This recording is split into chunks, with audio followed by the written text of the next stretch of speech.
দুদিন পরে তো কবু দীক্ষা তার কোনো প্রস্তুতি নিছিস কি না ঘোরাঘুরি করস? হ্যাঁ স্যার, আমি সব মুখস্থ করছি। তাহলে কছেন কার বউ কে নারে করে? এক নম্বর প্রশ্ন হলো যে শিক্ষকের বউ কিভাবে করে নারে করে? স্যার যেমন না মারা গেলে দেখো তুমি কেন আমার এই বেশি দিলাম। গুড।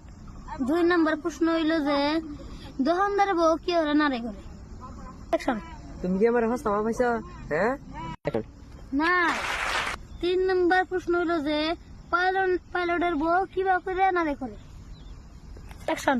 দেখো তুমি গুলো বেশি উঠবা না, কয়ে দিলাম। মাই ব্রাস্টিং। 4 নম্বর প্রশ্ন হইলো যে হুজুরের বউ কিভাবে করে নারে করে? দেখুন আপনি গুলো আমার হাতে শিখাবেন, কয়ে দিলাম। আস্তাগফিরুল্লাহ আস্তাগফিরুল্লাহ। 5 নম্বর প্রশ্ন হইলো যে ভিখারির বউ কিভাবে করে নারে করে?